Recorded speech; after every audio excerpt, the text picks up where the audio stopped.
আমরা নিরপেক্ষ নই, আমরা মুক্তিযুদ্ধের পক্ষে। শুধু দর্শক শ্রোতা, দৃষ্টিকোণ একাত্তরের পক্ষ থেকে আপনাদের স্বাগত জানাই। বাংলাদেশের নিয়ন্ত্রক কারা এবং বাংলাদেশের নিয়ন্ত্রণ বাংলাদেশের হাতে নেই। তো এই বিষয়গুলো নিয়ে আমি আজকে একটু আলোচনা করতে চাই। আমাদের সাথে আমি এই জন্য এমন একজন মানুষকে নিয়ে এসেছি, যিনি বাইরে থেকে বাংলাদেশের মানুষ কিন্তু এই মুহূর্তে বাইরে আছেন এবং বাইরে থেকে বাংলাদেশকে দেখতে পাচ্ছেন, এবং উনি ভেতর এবং বাইরেটা খুব ভালো করে আমাদেরকে বলতে পারবেন। আমাদের সাথে আজকে যুক্ত হয়েছেন একজন লেখক, সাংবাদিক শহীদুল হাসান খোকন। খোকন ভাই, আপনাকে দৃষ্টিকোণ একাত্তরের পক্ষ থেকে স্বাগত জানাই। আমি তো 5 আগস্টের পর থেকেই যুদ্ধ করে যাচ্ছি এবং আমি দায়িত্ব নিয়ে বলতে পারি, চ্যালেঞ্জ করতে পারি যে যখন আওয়ামী লীগের কেউ মুখ খোলেনি তখন আমি টেলিভিশন চ্যানেলে এই জঙ্গিপানার প্রতিবাদ করেছি। আমি বলেছি যে জুলাই আগস্ট যা হয়েছে জঙ্গি।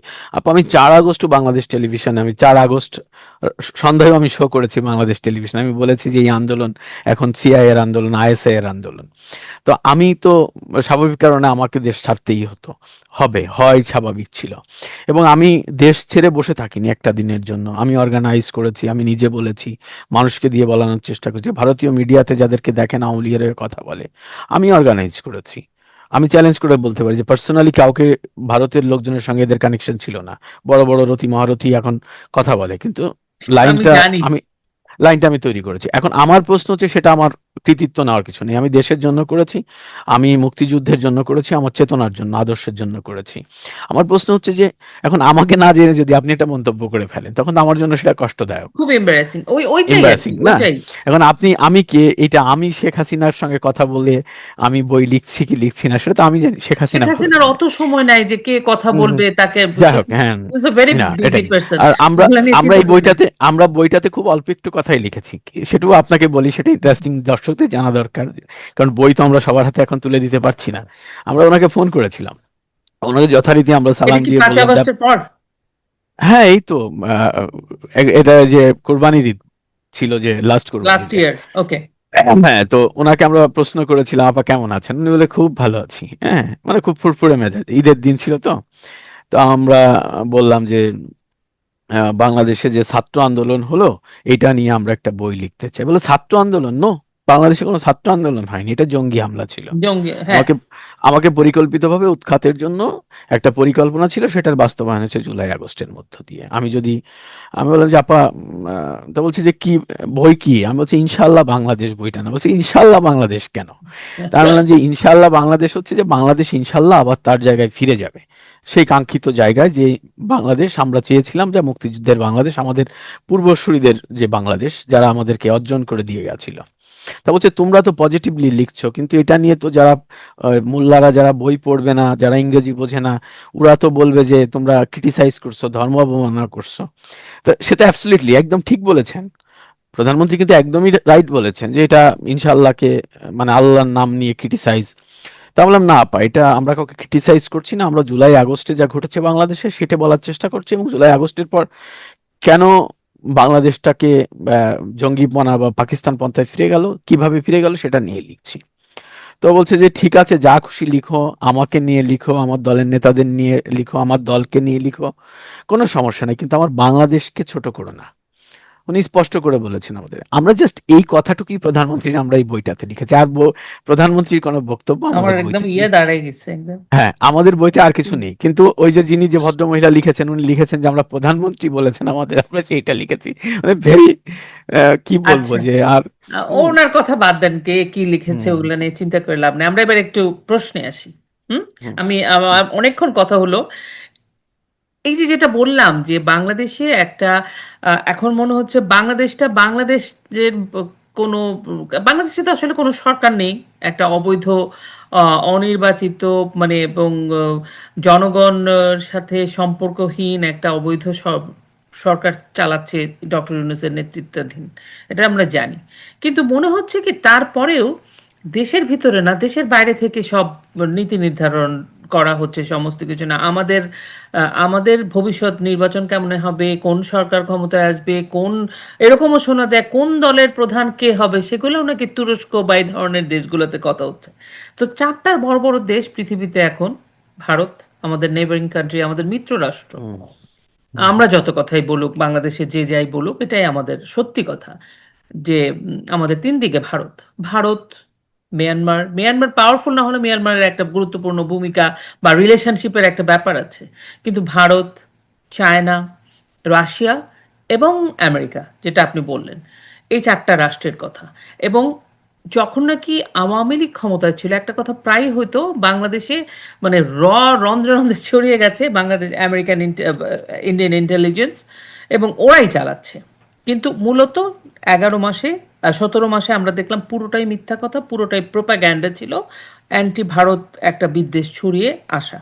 কিন্তু আরেকটা কথাও চলতো কিন্তু, জানেন, এই সরকার পতনের পরে, আমি বলবো না, আমি অনেক জায়গা থেকে আমি অবাক হয়ে শুনতাম, বলতো এই সরকার পতনে শুধু ডিপ স্টেট না, ভারতের চাইছে সরকার পতন হয়ে যাক। আপনি তো ভারতে আছেন, আপনি এটাতে আমার আমার কাছে হাসি পায় কেন? সবচেয়ে বেশি বেকায়দায় তো কোনো রাষ্ট্র থাকলে যেটা ভারত, সরকারটা পতন হয়ে যায়। এবং আমরা জানি যে আওয়ামী লীগের সাথে, সরকারের সাথে ভারতের যে কোনো, কংগ্রেস বলেন, বিজেপি বলেন, সবার একটা আন্ডারস্ট্যান্ডিং আছে। বাজপেয়ী জি চেয়েছিলেন একটু ডিফারেন্ট ওয়েতে, কিন্তু এটা কাজ করে নাই, তো সেটা ডিফারেন্ট। কিন্তু এই প্রসঙ্গটা, এবং নরেন্দ্র মোদীজির সাথে শেখ হাসিনা একটা ভালো, সরকারের ভালো রিলেশন আছে, তো এই কথাটা কেন চলে যে ভারতও চাইছে এই সরকার পড়ে যাক, বাংলাদেশ খুব এগিয়ে যাচ্ছে এই জন্য নাকি চাচ্ছে? এটাও একটা ইয়ে ছিল আর কি, প্রোপাগ্যান্ডা ছিল। এটা কেন? দেখুন, আজকের সেমিনারে এই প্রসঙ্গটা নিয়ে একটু আলোচনা হয়েছে, মানে ওকে।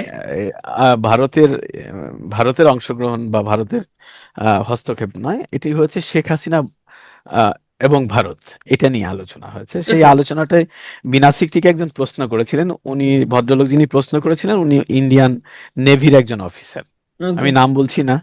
তো ওকে। এই এই ভদ্রলোক প্রশ্ন করেছিলেন যে আহ, ভারতের কাছে শেখ হাসিনার বিকল্প নেই কেন, শেখ হাসিনাকে কেন ইন্ডিয়া আশ্রয় দিয়ে রেখেছেন, বা হুম। ওনার জন্য তো আজকে ভারত বাংলাদেশ সম্পর্কের গল্প বলা হচ্ছে যে হুম। অবনতি হচ্ছে, তো ওনাকে তৃতীয় কোনো দেশে কেন ভারত পাঠালো না বা পাঠাচ্ছে না। তো খুব ইন্টারেস্টিং প্রশ্ন। তো উনি বিনা সিকটি এটার খুব চমৎকার একটা জবাব দিলেন।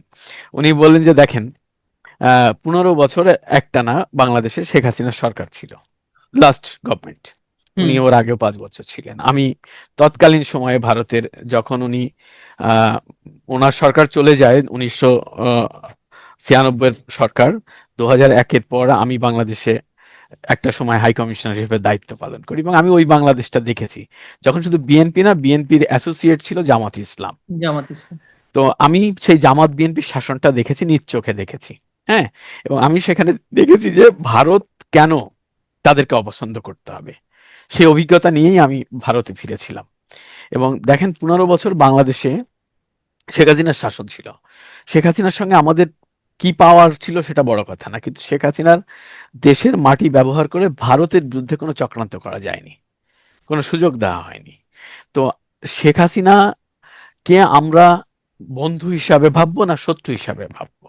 উনি পাল্টা প্রশ্ন করলেন এই নেভি অফিসারকে। তো উনি বলছেন নিশ্চয়ই বন্ধু, উনি তো আমাদের বন্ধু, তাহলে বন্ধুকে আমরা আশ্রয় দেবো কি দেবো না? তো এটা হচ্ছে যে ভারতের ব্যাপারটা হলো যে ভারত সবসময় চেয়েছে তার পাশে আরেকটা নতুন পাকিস্তান তৈরি না হোক।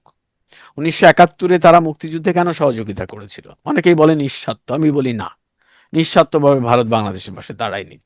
ভারত স্বার্থ ছিল যে ভারতের পাশে পাকিস্তানের এই অংশটুকু না থাকুক। কেন না থাকুক? কারণ ওটা আরেকটা জঙ্গি রাষ্ট্র হলে ভারতের জন্য সেটা হুমকির কারণ হবে, হুমকির নিরাপত্তা কারণ। বিঘ্নের কারণ হবে। তো ভারত বাংলাদেশের মানুষের পাশে এ কারণেও দাঁড়িয়েছিল। কিছুটা তো স্বার্থ ছিলই, তার মধ্যে এটা একটা। কিন্তু নিঃস্বার্থতাও ছিল যে নিরস্ত্র বাঙালির উপর যখন হত্যাযজ্ঞ শুরু হয় পাকিস্তানি, তখন ইন্দিরা গান্ধীর মন কেঁদে উঠেছিল। তাই উনি বাংলাদেশের স্বাধীনতার পক্ষে ঝাঁপিয়ে পড়েছিলেন, এটাও সত্য। উনি এই সময় 1 কোটি শরণার্থীকে আশ্রয় দিয়েছিলেন। ওই সময় 1971 সালে উনি 265 কোটি টাকা খরচ করেছেন বাংলাদেশের মানুষের জন্য, তাদের খাওয়া পড়ার জন্য। তো বিনা এটা সিটি তো, কি অ্যান্সার দিলেন? তো এটাই বললাম যে বিনা সিকটির বক্তব্যটা ছিল এরকমই, যে কেউ ডাকাতকে ঘরে আনে না, বন্ধুকেই ঘরে আনে। বন্ধুকেই ঘরে আনে। তো তো শেখ হাসিনা আমাদের বন্ধু, পরীক্ষিত বন্ধু। সে যে, তোমরা বলছো সে কি অপরাধ করেছে? সে অপরাধ করেছে যে 3টি ইলেকশন হয়েছে, যে 3টি ইলেকশনে অংশ নেয়নি বিরোধী দল কে বলেছে অংশ নেয়নি? বলেছে যে বাংলাদেশের রাষ্ট্র ক্ষমতায় 2008 সালে একক সংখ্যাগরিষ্ঠতা নিয়ে ক্ষমতায় আসে শেখ হাসিনার সরকার। তারা 2012 বা 2013 সালে বাংলাদেশে পঞ্চম সংশোধনী নামে একটি সংশোধনী আনেন। সেখানে বলা হয় যে দলীয় সরকারের অধীনে নির্বাচন হওয়ার সুযোগ রয়েছে। সেই সংবিধানের অধীনেই 2013 সালে জাতীয় সংসদ নির্বাচন অনুষ্ঠিত হয়। 2018 সালে সেই নির্বাচনে কারা আসছে কারা আসছে না সেটা তো তাদের ইস্যু না। সংবিধানের আলোকে নির্বাচন অনুষ্ঠান বাধ্যতামূলক, সেটি তারা করেছেন। বিএনপি না আসলে সেই দায় আওয়ামী লীগের না, জামাত না এলে সেই দায় আওয়ামী লীগের না। 2018 সালে নির্বাচনে তাহলে 13-তে এলেন না 18-তে কেন এলেন? উনি প্রশ্ন 14তে করলেন। এলেন, 14তে নির্বাচন করবেন। 14-তে, হ্যাঁ হুম। 14-তে এলেন না 18-তে কেন এলেন? তো উনি প্রশ্ন করেছেন তাহলে 18-তে বিএনপি তো অংশ নিয়েছে নির্বাচনে, কেন এলেন? নিয়েছে। কেন এলেন? আবার আপনি 24-এ না, কিন্তু সংবিধানকে ভায়োলেট করে তো শেখ হাসিনার পক্ষে নির্বাচন দেওয়া সম্ভব ছিল না। এবং কোন আপনি নির্বাচন, রাজনৈতিক দল ব্যানও ছিল। হ্যাঁ, আপনি নির্বাচনে এসে সংসদে প্রতিনিধিত্ব করে সংসদে আইন চেঞ্জ করে আপনি আপনার মনোনীত সরকার ব্যবস্থা কায়েম করে নির্বাচনের দাবি তুলতেন। আপনি তো সেটা তোলেননি। আপনি সেটা না তুলে আপনি আমেরিকার চক্রান্তে, উনি আমেরিকাটা বলেননি, উনি বলেছেন যে বিদেশিদের চক্রান্তে পা দিয়ে আপনি একটা সরকারকে উৎখাত করলেন। শেখ হাসিনা ভিকটিম। তো একজন ভিকটিমকে আমরা দালাইল আমাকে আশ্রয় দিয়েছি না? আমরা ইয়েকে আফগানিস্তানের হামিদ কারজাইকে আশ্রয় দিয়েছি হামিদ না? কারজাই, হ্যাঁ। তো আমরা কেন শেখ হাসিনাকে আশ্রয় দেব না? উনি তো এমন দালাই না যে লামা। উনি, হ্যাঁ। তো এটি এটি ছিল ওনার স্পষ্ট বক্তব্য। তা আপনি যেটি প্রশ্ন করেছেন আমি সেই প্রশ্নের দিকে যাই যে দেখুন, বাংলাদেশে তো আমরা RAW এবং ভারতীয় শুনতে শুনতে আমি তো বড় হয়েছি।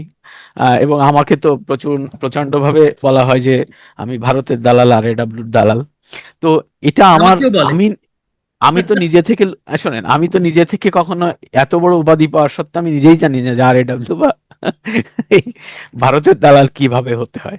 তো হতে পারলে তো ভালোই হতো, কারণ অন্তত একটা ঋণ শোধ করা যেত, যে 71-এর ঋণটা। কারণ আমার পরিবার এর সদস্যরা 71-এ ভারতে আশ্রয় নিয়েছিল এবং 54 বছর পরে আমার সপরিবারে এখন আশ্রয় নিতে হচ্ছে। তো এই দেশের দালালি করতে পারলে অন্তত কিছুটা তো ঋণ শোধ হতো। তো শোনেন, একটা বিষয় আমি আপনাকে বলি, ভারত, বাংলাদেশ একটা ছোট্ট রাষ্ট্র, তার পাশের প্রতিবেশী। প্রতিবেশী হিসেবে ভারতের কাছে বাংলাদেশের গুরুত্ব আছে, ভালোবাসা আছে, আহ কি বলে এটাকে, যে রাগ অনুরাগ বিরাগ আছে। রাগ কিন্তু অনুরাগ আছে, আবার উম, কনসার্নও তো আছে, কারণ তার হ্যাঁ, সব এবং পাশেই তো বাংলাদেশ। সেটাই বলছি, কিন্তু ভারত বাংলাদেশ নিয়ে শুধু পড়ে থাকলে হবে না। ভারত সারা পৃথিবী নিয়ে খেলে, ভারত সারা পৃথিবী নিয়ে খেলে। তো সেই রাইট। খেলার মধ্যে বাংলাদেশ একদম, মানে কি বলবো, এক মহাসমুদ্রের মাঝে বাংলাদেশ একটা মাত্র এক ফোঁটা জল। জল। তো সেই জল নিয়ে ভাববার সময় ভারতের নেই যে ওখানে যে আস্তানা কাটতে হবে। RAW ইন্টারন্যাশনালি খেলে, RAW অন্য লেভেলের খেলে। যারা RAW সম্পর্কে যে ধারণা আছে তারা জানে যে RAW কোন লেভেলে খেলে। খোকন ভাই, এবং এখানে এবং আচ্ছা আপনি, বলেন। হ্যাঁ, এবং আপনি দেখেন যে আজকে আমেরিকা কেউ তেল মারতে হচ্ছে ভারতকে, রাশিয়ার প্রেসিডেন্টকে খারাপ সময়ে যুদ্ধ বিগ্রহ রেখে ভারত এসে হাজিরা দিতে হচ্ছে। তা নিয়ে চীনের কোনো আপত্তি নেই, চীন আবার উৎসাহ দিচ্ছে। উৎসাহ আবার দিচ্ছে। দেখেন কতগুলো ঝামেলা, তার মধ্যে যে রাশিয়ান প্রেসিডেন্টের অনুরোধে নরেন্দ্র মোদী চায়না ভিজিট করছেন। করছেন। সুতরাং মানে আন্তর্জাতিক রাজনীতিতে ভারত বা RAW যাদের নিয়ে বাংলাদেশের মানুষ কথা বলে, ওরা এ সম্পর্কে ধারণাই রাখে না। ওরা যা বলে ওটার কোনো অর্থও নেই, ওটার কোনো সত্যতাও নেই, ওটার কোনো ইস্যুও নেই। একজন একটা কমেন্ট করেছে, ইন্টারেস্টিং, ওনার নাম কি, অনুগণ বা এরকম, আমি যদি ভুল করে থাকি আমার উচ্চারণ করতে মাফ করবেন। বলছে অগাস্ট 2024-এ জাতীয় মিডিয়া পুরাই ভারতীয় মিডিয়া পুরোই হাসিনা গভর্নমেন্ট বিরোধী ছিল কেন? দেখুন, ভারতীয় মিডিয়া পুরাই ছিল, এটা প্রথমত একটু ভুল ইনফরমেশন। দ্বিতীয়ত হলো যে কিছু মিডিয়া ভারত ছিল, কারণ তারাও, ভারত কখনো মিডিয়া নিয়ন্ত্রণ করে না। ভারত ওইভাবে মিডিয়া নিয়ন্ত্রণ করে না যেভাবে বাংলাদেশের শফিক করছে বা ইউনুস করছে। ভারত মিডিয়া নিয়ন্ত্রণ করে, ধরুন কথার কথা, গণমাধ্যম তারা তাদের পার্টি বা তাদের পার্টির অনুগত ব্যবসায়ী বা দল থেকে সেটাকে কিনে নেওয়া হয় বা তার মালিকানা নিয়ে নেওয়া হয়। এই ধরনের করে তারা তাদের আইডিওলজি সেখানে অ্যাপ্লাই করে। কিন্তু ভারতের গণমাধ্যমে কি প্রকাশ হবে কি প্রকাশ হবে না সেটা শফিক বা ইউনুসের মধ্যে কেউ নির্ধারণ করে দিচ্ছে না, দেয় না। তো জুলাই আগস্ট স্বচ্ছ চোখে দেখতে তো ভারত এর মিডিয়াগুলো, সাংবাদিকরা যারা একটু প্রগতিশীল বা একটু অন্য ধারণার, তারা তো ভেবেছিল এটা ছাত্র আন্দোলন। কেন আমার দেশে যারা আজকে হঠাৎ করে ঘুরে গেছে তাদের অনেকেই তো সেটাকে ছাত্র, তাদের তো তাদের ডিপি লাল করেছিল, করেনি? তারা এখন ফিরে এসে আন্দোলন করছে না এই ইউনূসের বিরুদ্ধে? তো ভারতের মিডিয়ার কিছু মিস ইনফরমেশন গেছে তখন, সেটি মূলত আমি মানে আমার কাছে যে ইনফরমেশন আছে সেটি ছিল একটি বিদেশি রাষ্ট্রের পিআর, একটা বিদেশি রাষ্ট্রেও দিল্লি কেন্দ্রিক তারা একটা পিআর করেছিল তখন, যে বাংলাদেশে এটা ছাত্র আন্দোলন, এই আন্দোলনে মানুষ হত্যা করা হচ্ছে। এবং আমি আপনাকে আমার এই ভাই যে ভাই প্রশ্ন করেছেন তার জ্ঞাতার্থে জানাই, বা উনি যদি জেনে থাকেন যে যেদিন আবু সাইদ নামে ছেলেটা মারা গেলেন, বেগম হ্যাঁ। বেগম রোকেয়ার, এই আবু সাইদ মারা যাবার পর একটা মাত্র টেলিভিশন চ্যানেল বাংলাদেশ থেকে, ঢাকা থেকে লাইভ দেখিয়েছিল। জানেন সেই চ্যানেলটার নাম কি? সেই চ্যানেলটার নাম আল আল জাজিরা। আল হুম। জাজিরার আল জাজিরা কিভাবে, বাংলাদেশে সেদিন তো ইন্টারনেট শাটডাউন ছিল, তাহলে আল জাজিরা কিভাবে ইন্টারনেট পেল? আল কিভাবে? জাজিরা আল জাজিরা ইউএস এম্বাসির স্যাটেলাইট ইউজ করে, ফোন ইউজ করে, ইন্টারনেট ইউজ করে এই খবর করেছিল, যেটি পরবর্তীতে তানভীর চৌধুরী মানে আল জাজিরার যে ঢাকা করেসপন্ডেন্ট সে ইন্টারভিউতে বলেছে। সুতরাং মেটিকুলাস ডিজাইন ছিল, ভারতকেও বিভ্রান্ত করা হয়েছে জুলাই আগস্টে। This is the point. ভারতের মিডিয়াকে বিভ্রান্ত করা হয়েছে, ভারতের কূটনৈতিকদের বিভ্রান্ত করার চেষ্টা করা হয়েছিল। কিন্তু না, ভারতীয় মিডিয়া এই আন্দোলনকে সমর্থন জানিয়ে লিখেছিল সেটা না, সেটা আমি বলি না। ভারতীয় মিডিয়া বিভ্রান্তিকর সংবাদ ছড়িয়েছে তখন, এটা আমি এখনো বলি, আমি আজও বলেছি। আশা করি ভাই আপনি আপনি উম, মানে ওনার আমাদের অতিথির কথাটা বুঝলেন। কিন্তু আমিও একটা কথা বলবো, আপনি যে প্রশ্নটা করলেন যে ভারতীয় মিডিয়া জুলাই এবং অগাস্টে, স্পেশালি অগাস্ট, আবার বাংলাদেশি মিডিয়া ইভেন তো জুলাইতে বাংলাদেশি মিডিয়াগুলো যেভাবে শেখ হাসিনা সরকারের সমালোচনা করেছে এবং মৃত্যু নিয়ে আহ, আন্দোলন নিয়ে যেভাবে প্রচারণা করেছে, শেখ হাসিনা সরকার তো তখন ক্ষমতায় ছিলেন। সো সেটাকে আপনি কিভাবে বলবেন যদি ভারতীয় মিডিয়া করে থাকে? শেখ হাসিনা ক্ষমতায় থাকাকালীন শেখ হাসিনার শুধু মিডিয়া তো অনেক মিথ্যা শুধু সংবাদ ভারত, দিয়েছে। লোপা মনে আপা, আছে শুধু আপনার শুধু ভাই, সেটা, খোকন ভাই? হ্যাঁ হ্যাঁ, অবশ্যই সেটা শুধু ভারতীয় মিডিয়া নয়, সেটা ইন্টারন্যাশনাল মিডিয়াতেই এ ধরনের প্রোপাগান্ডা প্রোপাগান্ডা ছড়ানো হয়েছে তখন। ছড়ানো হ্যাঁ। হয়েছে না? বাংলাদেশের হুম। মিডিয়া তো বলেছে যমুনা টিভিকে এরকম করে করে ঘুরে ঘুরে কি কি যমুনা টিভি না, অনেক টেলিভিশনই অনেক করেছে, অনেক টেলিভিশন টেলিভিশন। আছে, প্রত্যেকটা ইভেন তো 71 টিভি তো আমি দেখেছি। আমি তো বাইরে, আমি হ্যাঁ, বাইরে থেকে দেখতাম, মনে হতো না জানি কি হয়ে গেছে। তারপরে তো একদম। ধীরে ধীরে ধীরে ধীরে এগুলো বোঝা গেল। যাই হোক, আমরা এখন ওই প্রসঙ্গতেই থেকে একটু সরে আসি। আশা করি আপনারা বুঝতে পারবেন, আমাদের দর্শক আশ্বস্ত হয়েছেন, কথা শুনে খুশি হয়েছেন। তো আমি যেটা বলতে চাই, তাহলে এই যে ভারত, যুক্তরাষ্ট্র, চায়না এবং চায়না কোম্পানির সাথে কি বলে, চায়না বলে আমাদের নীলফামারীতে হসপিটাল বানাচ্ছে, চাইনিজ একটা কোম্পানিকে দিয়েছে, এই যে একটা ত্রিমুখী মানে চতুর্মুখী, ইদানিং আবার মানে ভ্লাদিমির পুতিনও ইন্ডিয়া সফর করে আসলেন, তখন একটা কথা চলছিল যে মিস্টার পুতিনের সাথে নাকি শেখ হাসিনার কথা হয়েছে, কিছু একটা হয়ে যাবে এরকম একটা ব্যাপার। এরকম অবস্থায় অনেকে আবার বলে Washington DC, I mean America, এখনো ইউনুসের সাথে। সেই কারণে আমেরিকা যদি না তাদের পয়েন্ট অফ ভিউ চেঞ্জ করছে না বলেই ইউনুস সরকার যা ইচ্ছা তাই করছে আমেরিকা এবং পাকিস্তানের ইয়াতে, এবং টার্কি মুসলিম ব্রাদারহুড। আসলে আমেরিকা কার সাথে আপনি বুঝতে পারেন ওইখানে বসে থেকে? আমি এই জন্য জানতে চাই আপনার কাছ থেকে। না দেখুন, একটা জিনিস আমি আপনাকে স্পষ্ট করে বলতে চাই, সেটা আমার বোঝা বা না বোঝার ইস্যু না, এটি ওকে। বাস্তবতা। বাস্তবতাটা হচ্ছে যে আমেরিকা যদি ইউনূসের সঙ্গে থাকতো তাহলে ইউনূস এইভাবে তড়িঘড়ি করে নির্বাচন দিয়ে পালানোর চেষ্টা করতেন পালাতন না। চেষ্টা করুন, নাম্বার না, ওয়ান, হ্যাঁ। কারণ ইউনূস ইউনূস ব্যাপকভাবে আহ, আহ, মানে বিশ্বের সমর্থন হারিয়েছে। এর হুম। দুটি কারণ, একটি কারণ হচ্ছে যে ডিপ স্টেট করা তার পক্ষে, ডিপ স্টেটের যে প্ল্যান সেটা বাস্তবায়ন করা ইউনূসের পক্ষে বাংলাদেশে সম্ভব না। দ্বিতীয়টি, বাংলাদেশে যে জঙ্গিবাদী সরকার ব্যবস্থা কায়েম হয়ে গেছে, বা বাংলাদেশের জঙ্গিবাদ যেভাবে মাথাচাড়া দিয়ে উঠেছে, এইটাকে সমর্থন দেওয়ার সুযোগ আমেরিকা বা ইউরোপীয় ইউনিয়ন বা আহ, মানে আহ, কি বলে এটাকে, যে ইউরোপের দেশগুলো নেই। তো যে কারণে এখানে ওই উভয় সংকটে পড়ে গেছে, এরাও পড়ে গেছে, ইউনূসও পড়ে গেছে। দেখেন ইউনূস কি ইসলামিক চিন্তা চেতনার মানুষ কখনো ছিলেন, বা তার মধ্যে কখনো ইসলামিক ধারণা ছিল? এখন সে বাংলাদেশের, আমি বলি বাঙ্গু মুমিনদের সে এখন ইমাম। এমন যদি হয় যে বায়তুল মোকাররমে শুক্রবার উনি নামাজ পড়াতে যাবেন, আমার মনে হয় যে বাংলাদেশের যত মৌলানারা আছে সব এই জঙ্গি ভাবাপন্ন সবাই বায়তুল মোকাররমেই শুক্রবারে নামাজ আদায় করবে ইউনূসের পিছনে। ভাবটা এরকম হয়ে গেছে। তারা বলছে না, তারা তো যে বলে এই যে কিছু লোকজন রাতের এই যে কথা বিক্রি করে খায়, ওয়াজ মাহফিল করে, এদের বক্তাদের বক্তব্য শোনেননি যে ইউনূস তাদের কাছে মনে হচ্ছে যে স্বয়ং নবী হিসাবে আবির্ভূত হয়েছে বাংলাদেশে। হ্যাঁ, তো হয়তো আল্লাহ যদি কোরআনে সেটা নিষিদ্ধ না করে যেতেন যে নবী আর আসবে না, ওরা হয়তো ইউনূসকে নবী বানিয়ে দিত। চালিয়ে দিত, হ্যাঁ। হ্যাঁ, চালিয়ে দিতেন যে উনি আমাদের নবী। তো সুতরাং পরিস্থিতি তো একটু ভিন্ন দিকে চলে গেছে, যে কারণে আমেরিকার সমর্থন এখন বাংলাদেশের এই এই সরকারের বিরুদ্ধে নেই। আমেরিকা এখন নতুন খেলায় আছে যে বাংলাদেশে যেহেতু আমেরিকা একটা মানে আওয়ামী লীগের বিরুদ্ধে একটা শক্তি হিসেবে চিহ্নিত হয়ে গেছে, তারা ভিতরে বাইরে মোটামুটি বুঝে গেছে যে তারা আওয়ামী লীগের বিরুদ্ধে শক্তি।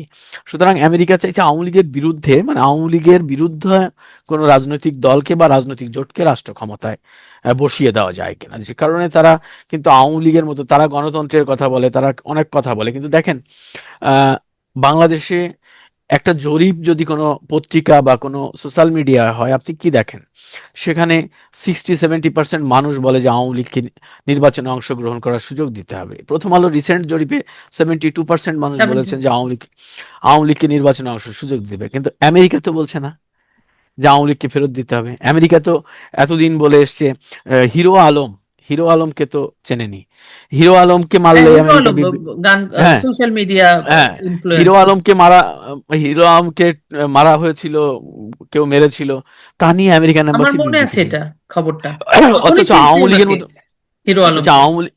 আওয়ামী লীগের মতো এত বড় একটা রাজনৈতিক দল তাদেরকে একটা নোটিশ জারি করে, একটা প্রজ্ঞাপন জারি করে তাদের রাজনৈতিক কর্মকাণ্ড নিষিদ্ধ করা হলো, যাদের লাস্ট সমর্থন জনসমর্থন ভোটের হিসাবে 48%। তা নিয়ে তো আমেরিকা কোনো কথা বলে না, তা নিয়ে তো আমেরিকার কোনো মাথা ব্যথা নেই। তাহলে আমেরিকা কি খেলছে? আমেরিকা আসলে আওয়ামী লীগকে বাদে যা কিছু বাংলাদেশে হয়ে যাক সেটা খেলছে। বাট এটা আমি আপনাকে ইনশিওর করতে পারি যে আমেরিকা এখন ইউনূসকে আর সমর্থন করছে না, এখন আর করছে না। আর আরেকটা ইস্যু যে আপনি যেটা বললেন যে দেখেন ভৌগোলিক রাজনীতির দৃষ্টিকোণ থেকে যদি আপনি বিবেচনা করেন, তাহলে ভারত, রাশিয়া এবং চীন, তাকে বাদ দিয়ে বাংলাদেশে অপারেট করায় আমেরিকার সুযোগ নেই। কারণ তারা যদি মনে কারো করে না যে কারো সাপোর্ট লাগবে। তারা যদি মনে করে পাকিস্তানকে দিয়ে তো বাংলাদেশ অপারেট করা যাবে না, যাবে না। যাবে না। দেখেন এই যে কত ভয় আতঙ্ক, পাকিস্তানের জেনারেলরা আসছে, আইএসআই এর কর্মকর্তারা ঘাঁটি গাড়ছে, ক্যান্টনমেন্ট গুলোতে আইএসআই রয়ে গেছে, সরকারে আইএসআই এর প্রতিনিধি আছে, রাজনৈতিক দলগুলো আইএসআই এর কথা উঠছে বসছে, কে নেতা হবে না হবে আপনি বললেন সেটা নির্ধারণ করছে। সেই অবস্থাতে তো ঢাকা ইউনিভার্সিটিতে পাকিস্তানের পতাকায় কে বাচ্চারা ক্লাসে যাচ্ছে, পায়ে মারিয়ে যাচ্ছে না। হ্যাঁ, গোলাম আজমের ছবি ওখানে চিপকে রাজাকার অ্যাবসলিউটলি, রাজাকার লিখছে। অ্যাবসলিউটলি। তো সেখানে আপনি সেই সাহসটা কারা দেখাচ্ছে? সেই সাহসটা এখনো বাঙালির আছে, এটা বাঙালির রক্ত। আমি তো বলি যে এটা তিতুমির, এটা ক্ষুদিরাম বসু, এটা প্রীতিলতা, এটা নেতাজি সুভাষচন্দ্র এবং সর্বোপরি এটা বঙ্গবন্ধুর বাংলাদেশ, যারা মৃত্যুকে ভয় করে না। অন্তত আপনি একদম বাদ দিয়েন না আজকে হয়তো ক্ষমতার জন্য, শক্তির জন্য, সাহসের জন্য অনেক কিছু বলতে পারছে না মানুষ, কিন্তু চেতনা তো বিলিয়ে দেয়নি, বিকিয়ে দেয়নি, কেউ দেয়নি। আছে, ধারণ করে আছে, লালন করে আছে। আজকে ওই যে যেটা বললাম যে আওয়ামী লীগের নানা ভুল, আমি তো বলি যে আওয়ামী লীগ তো নিজে ডোবেনি, আওয়ামী লীগ সারা জাতিকে ডুবিয়েছে, আওয়ামী লীগ সারা দেশটাকে ডুবিয়েছে। আওয়ামী লীগের ভুলগুলোতে আজকে সমস্ত বাংলাদেশ সাফারার, বাঙালি জাতি সাফারার। আজকে বাঙালিরা, বিশ্ব বাঙালি আজকে সাফারার। তো আজকে সেই জায়গায় দাঁড়িয়ে আজকে আওয়ামী লীগকে নেতৃত্ব দিয়ে ফিরতে হবে। আওয়ামী লীগ নেতৃত্ব দিয়ে ফিরলেই বাংলাদেশটাকে উদ্ধার করা সম্ভব। সেই জায়গাটা তৈরি হচ্ছে এবং মানুষ সেই অপেক্ষায় আছে, একবার শুধু ডাকের অপেক্ষায় আছে, ঐক্যের এবার অপেক্ষায় এবার আছে। আসি, আমি একদম অনুষ্ঠানের শেষ পর্যায়ে চলে এসেছি। আপনি বলেন মানুষ শুধু ডাকের অপেক্ষায় আছে, এবং আম, আমেরিকা চাচ্ছে, ওয়াশিংটন ডিসি চাচ্ছে, আম, যেই আসুক ক্ষমতায়, আওয়ামী লীগ বাদে। মানে বোঝা যাচ্ছে যে আমেরিকা ভার্সাস আওয়ামী লীগ, ব্যাপারটা ওরকমই হয়ে গেছে, যে আমার আওয়ামী কাছে লীগ তা না মনে আসুক। হয়। হ্যাঁ, আওয়ামী লীগ না আসুক। আবার বাংলাদেশের মানুষ এখন ডাকের অপেক্ষায় আছে। বাংলাদেশের মানুষের এখন জরিপে, ভোট জরিপে 70-75% ভোট প্রথম আলোর জরিপে আওয়ামী লীগের পক্ষে। তারা চায় আওয়ামী লীগ নির্বাচনে আসুক বা আওয়ামী লীগের রাজনীতি সক্রিয় হোক। এই অবস্থাতে এবং এটাও শোনা যাচ্ছে যে আওয়ামী লীগে শেখ হাসিনা প্রধান থাকবেন, কিন্তু নেতাদের অনেক পরিবর্তন হচ্ছে। কিন্তু আওয়ামী লীগের যে দ্বিতীয় সারির নেতা বা শেখ হাসিনার পরের যে প্রথম সারির নেতারা, সাংগঠনিক সম্পাদক, মানে সাধারণ সম্পাদক, এরা দৃশ্যমান দেখা যাচ্ছে, এনারাই কথা বলছে। এই অবস্থায় আওয়ামী লীগ আসলে কিভাবে ফিরবে? আপনার কি মনে হয় আওয়ামী লীগ ফিরতে পারবে? আওয়ামী লীগ ফিরলে কিভাবে দেখুন, ফেরা আমি উচিত? আপনি একজন লেখক হিসেবে, একজন চিন্তক হিসেবে, সুশীল সমাজের প্রতিনিধি হিসেবে আপনি দেখুন কি বলতে চান? আমি একটা সাংবাদিক। জিনিস আমি একটা জিনিস আপনাকে ক্লিয়ার করিল, আওয়ামী লীগ অবশ্যই ফিরবে, এটি আমি ওকে। জোরের সঙ্গেই বলছি। আর দ্বিতীয়ত, কেন ফিরবে, কিভাবে ফিরবে, এই প্রশ্নটির প্রথম উত্তর হলো যে আপনাকে একটু ইতিহাস বিশ্লেষণ করতে হবে, ব্যাখ্যায় যেতে হবে। সেটি হলো যে আহ, আপনি 1949 সালে বোধহয় বাংলাদেশ আওয়ামী লীগের জন্ম। তো সেই থেকে শুরু করে আজ অবধি যতবার বাংলাদেশে আওয়ামী লীগ বা আওয়ামী লীগ বিপদে পড়েছে, তখন ছোটখাটো বিপদে আওয়ামী লীগ কখনো পড়ে নাই। আওয়ামী লীগ একটা বিশাল বড় ধরনের বিপদের মধ্য দিয়ে আওয়ামী লীগকে বারবার মানে ঘুরে দাঁড়াতে হয়েছে। সেটা 1975-এ হয়েছে, সেটা 2001-এ দেখেছি। মানে আমাদের স্মরণকালের গল্প যদি বলি, 71-এ তো হয়েছে, 71-এর আগে বঙ্গবন্ধুর ফাঁসির অর্ডার হয়েছিল, আওয়ামী লীগ নিষিদ্ধ হয়েছিল। 75-এ বঙ্গবন্ধু হত্যাকাণ্ড হয়েছে, তারপরে শেখ হাসিনার দেশে ফেরা, 2001 সালে গ্রেনেড হামলা, এভাবে নানাভাবে নানা প্রতিবন্ধকতার মধ্য দিয়ে তো আওয়ামী লীগ বারবার ফিরেছে। তো এবার ফেরাটা আর একটু দুঃসাহ, এটা আমি স্বীকার করি বা স্বীকার করব, কিন্তু অসম্ভব নয়। দুঃসহ এই কারণেই বলছি যে আহ, আওয়ামী লীগের সভানেত্রী বা প্রধানমন্ত্রী যিনি, আহ, শেখ হাসিনার বয়স এখন অনেক, 78। এবং উনার দলে যারা দ্বিতীয় সারির নেতা রয়েছে, তারা দীর্ঘদিন রাজনীতির মাঠে অনেকটাই বিচ্ছিন্ন, মানে জনসমর্থন ছিল না তা নয়, কিন্তু নেতাকর্মীদের থেকে বিচ্ছিন্ন হয়ে পড়েছিল। কেন? টানা 15 বছর রাজনৈতিক দলটি ক্ষমতায় থাকার কারণে রাজনীতির চেয়ে সরকারে তারা প্রাধান্য বেশি দিয়েছিল। স্বাভাবিক কারণে সাধারণ জনগণ নেতাকর্মীদের সাথে তাদের একটা ডিস্টেন্স তৈরি হয়, যে ডিস্টেন্সটা ঘুচাতে আহ, উদ্যোগ নিতেই পারেনি আওয়ামী লীগ, তখনই সরকারের পতন হয়ে গেছে। এবং শেখ হাসিনা লাস্ট সম্মেলনে বা পরবর্তী সরকার গঠন করে বলেছিলেন যে আওয়ামী লীগের নেতৃত্ব পুনর্বিবেচনা বা পুনর্নির্মাণ করা হবে। আপনার যদি মনে থাকে, 2024-এর সরকার গঠনের পর এবং নতুন নেতৃত্ব আসবে, উনি বলেছিলেন যে আপনি তো আরেকবার প্রধানমন্ত্রী হলেন, এরপরের নেতৃত্বকে উনি কিন্তু বলেছিলেন যে এবার নতুন নেতৃত্ব আসবে এবং নতুন করে দল সাজানো হবে। তো তারপরেই তো সরকারটি পড়ে গেল। তো সেই অবস্থা থেকে আসলে নেতৃত্ব তো ছিল না, নতুন নেতৃত্ব বা বিকল্প নেতৃত্ব ছিল না। স্বাভাবিক কারণে এখন পর্যন্ত শেখ হাসিনাকে একাই লড়াই করে যেতে হচ্ছে। এই যে যত নেতাদের কথা বলেন, দ্বিতীয় সারি তৃতীয় সারির নেতা, এদের কোনো কথায় কোনো কাজ হয় না। আমি দায়িত্ব নিয়ে বলছি, এদের কোনো ক্ষমতাও নেই, কারণ এরা বিচ্ছিন্ন হয়ে গেছে। একমাত্র শেখ হাসিনাই জনপ্রিয়তায় বলেন, কানেকশনের দিক দিয়ে বলেন, সংযুক্ততার দিক দিয়ে বলেন, শেখ হাসিনাই আছেন। এবং উনিই গত 14-15 মাস ধরে যুদ্ধটা করছেন। এবং উনার যুদ্ধ একটু এবার ডিফারেন্ট, এবং সেই ডিফারেন্ট ওয়েতেই উনি যুদ্ধ করছেন। আর যুদ্ধের কৌশল তো যুদ্ধের সাথে ফাঁস করা যায় না, সেটা আমি বলবো না যে উনি কিভাবে যুদ্ধ করছেন। কিন্তু উনি যে যুদ্ধটা করছেন সেটা বাংলাদেশ আওয়ামী লীগের জন্য, আহ, যে যুদ্ধটা দরকার এখন, সেই যুদ্ধটাই উনি করছেন। এখন আসলে এই মব সন্ত্রাসী, এই জঙ্গিদের বিরুদ্ধে মাঠে নেমে যুদ্ধ করে দেশে আওয়ামী লীগের পুনর্বাসন সম্ভব নয়, এটি উনি জানেন, উনি বোঝেন। যেভাবে সম্ভব, যে সুযোগ করা দরকার, সেটি উনি তৈরি করছেন। এটি হচ্ছে আওয়ামী লীগের এখনকার মতো পরিকল্পনা। আর কবে ফিরবেন, এই প্রশ্নের জবাব এখন পর্যন্ত দেওয়ার সময় এখনো আসেনি। কিন্তু দেশের যে পরিস্থিতি শুরু হয়েছে, এই যে যে আওয়ামী লীগকে বাদ রেখে যে নির্বাচন, এটি এই সরকারের বা দেশের যারা আওয়ামী বিরোধী শক্তির জন্য বুমেরাং হয়ে দাঁড়াবে, এটাও আমি আপনাকে বলে দিলাম। সুতরাং যেহেতু তারা এই খেলায় পা দিয়েছে, আওয়ামী লীগের ফেরার সময় মানে দ্রুত কাছে চলে এসছে। মানে এই খেলায় পা দিয়ে তারাই আওয়ামী লীগকে আবার ফিরিয়ে একদম, আনবে। মানে এই একদম। নির্বাচনের খেলা না খেলে যদি তারা রাষ্ট্র ক্ষমতায় থাকার খেলা খেলতো, তাহলে তো আওয়ামী লীগকে দূরে রাখা যেত বাংলাদেশ থেকে। এটা আমার প্রেডিকশন, আমার উপলব্ধি আপনাকে বলছি। কিন্তু যখন নির্বাচনের খেলায় চলে গেছে, আওয়ামী লীগকে বাদ রেখে দেশ পরিচালনার স্বপ্ন দেখছে, তখনই খেলাটা একটু অন্যদিকে চলে গেছে। আওয়ামী লীগের বোধহয় মাঠে পা রাখার সময় চলে এসছে। আহ, সেটাই। এরকম যদি হতো 5ই আগস্টের পরে ইউনূস এসে যা করলো, সেটা না আপনি কেউ। হুম। আমি শেষ করি, মানে আরেকটা গল্প দিয়ে শেষ করি, তারপরে আর বলবো না। না, না, না, আপনি শিওর। সম্প্রতি সময়ে এস জয়শঙ্কর, ভারতের পররাষ্ট্রমন্ত্রী, একটা চমৎকার কথা বলেছেন। এই কথাটি আপনি শুনেছেন কিনা আমি জানি না, বা আপনার দর্শকরা শুনেছেন কিনা। উনি বলেছেন যে আওয়ামী লীগকে দূরে রেখে যে নির্বাচনের আলোচনা চলছে, আলাপ চলছে, সেই আলোচনাটাই কি ফলপ্রসূ আলোচনা হবে, বা সেই আলোচনাটা কি আদৌ যুক্তিসঙ্গত আলোচনা? যে আওয়ামী লীগের বিরুদ্ধে অভিযোগ যে ৩টি নির্বাচন হুম। বিরোধী দলবিহীন করা হয়েছে, তো সেই আওয়ামী লীগকে বাইরে রেখে যে নির্বাচনটি হবে সেটি কি গ্রহণযোগ্য হবে? দেখেছেন। তাহলে কেন, তাহলে রেজিম চেঞ্জ হলো কেন? যে রেজিম চেঞ্জের কথা তারা বলছে, তাহলে ক্ষমতার পরিবর্তনটা কেন হলো? সুতরাং ভারত তো এই নির্বাচনকে সমর্থন দেবে না, রাশিয়া দেবে না, হয়তো চীনও দেবে না, হয়তো বড় বড় রাষ্ট্র দেবে না, তাহলে এই নির্বাচন করে লাভটা কি? এই নির্বাচনটা করে লাভ কি? সুতরাং নির্বাচনের যে ডামাডোল বা তফসিলের নামে যা গতকাল দেওয়া হয়েছে, এটি এই আহ, আওয়ামী লীগ বিরোধীদের জন্য বুমেরাং হয়ে দাঁড়াবে। অনেক ধন্যবাদ খোকন ভাই। আশা করি আমাদের দর্শকদের আপনার আজকের আলোচনাটা ভালো লাগলো। একটু ডিফারেন্ট। আসলে প্রতিদিনকার ঘটনা নিয়ে আমরা দৃষ্টিকোণ একাত্তর চেষ্টা করি যে ইতিহাস, বাংলাদেশ, মুক্তিযুদ্ধ, বাংলাদেশের মানুষ কিভাবে আমরা ভালো থাকবো, আমাদের যে অসাম্প্রদায়িক রাষ্ট্র সেই রাষ্ট্রটা নিয়ে আমরা কথা বলার চেষ্টা করি। আসলে আমরা ওখান থেকে অনেক দূরে চলে যাচ্ছি। তো আশা করি আমাদের দর্শকদের আপনাদের আলোচনা ভালো লাগবে।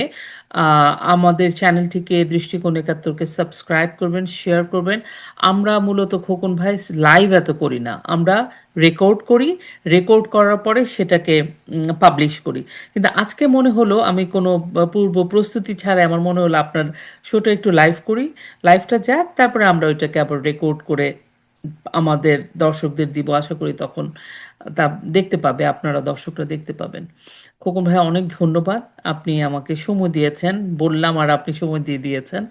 আশা করি আপনাকে নিয়ে এবং আপনি যে বইটাকে নিয়ে কথা বললেন যে ৭১ থেকে ৭৫, এই সময়টাটা নিয়ে আমার মনে হয় আপনার সাথে আবারও একটু কয়েকদিন যদি সিরিজ আলোচনা করা যায়, আপনার সময় আমার সময় মিলিয়ে, তাহলে মনে হয় ভালো হবে।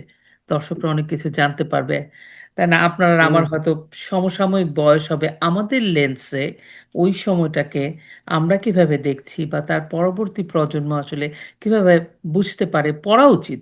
না পড়লে জানা যাবে না কিছু। এটা হচ্ছে মূল কথা। তো অনেক ধন্যবাদ খোকন ভাই, ভালো থাকবেন। কিছু বললে আপনি বলেন আমাদের না, দর্শকদের আমি জন্য। আমি আমি আপনাকেও ধন্যবাদ জানাচ্ছি আমাকে আহ, এই অনুষ্ঠানে আমন্ত্রণ জানানোর জন্য, এবং আপনার দর্শকদের ধন্যবাদ জানাচ্ছি, কৃতজ্ঞতা জানাচ্ছি যে এত এত সময় ধরে বকবকানি আপনারা শুনছিলেন। এই জন্য আপনাদেরকে ধন্যবাদ জানাচ্ছি। আর বাংলাদেশের মানুষের জন্য এখন প্রত্যাশার একটি জায়গা, সেটি হচ্ছে যে আমাদের মুক্তিযুদ্ধ, আমাদের ১৯৭১, সেই জায়গায় আমাদেরকে ফিরে যেতে হবে, সেই জায়গাটাকে আমাদের লালন করতে হবে, সেই চেতনায় আমাদেরকে উজ্জীবিত হতে হবে। না হলে এই দেশ আমাদের উদ্ধার করা সম্ভব না। এই উদ্ধারের মানে দেশ উদ্ধারের একমাত্রই অবলম্বন আমাদের ১৯৭১। সবাই ভালো থাকবেন। অনেক ধন্যবাদ। শুধু দর্শক শ্রোতা, আশা করি আমাদের আজকের আলোচনা আপনাদের ভালো লেগেছে। এই যে আমাদের খোকন ভাই বললেন, আহ, আমাদেরকে আমাদের মূল জায়গায় ফিরে যেতে হবে। ১৯৭১, বঙ্গবন্ধুর স্বাধীনতা, মুক্তিযুদ্ধ। নিজেকে ডিজোন করে টিকে থাকা যায় না। আপনারা সবাই ভালো থাকবেন, প্রতিবেশীর দিকে খেয়াল রাখবেন, আপনার দিকে খেয়াল রাখবেন, আপনার বাসার তরুণ তরুণীকে, মুক্তিযুদ্ধকে জানাবেন, শেখাবেন, দেশকে ভালোবাসতে শেখাবেন। আপনাদের জন্য শুভকামনা জানাই। জয় বাংলা, জয় বঙ্গবন্ধু।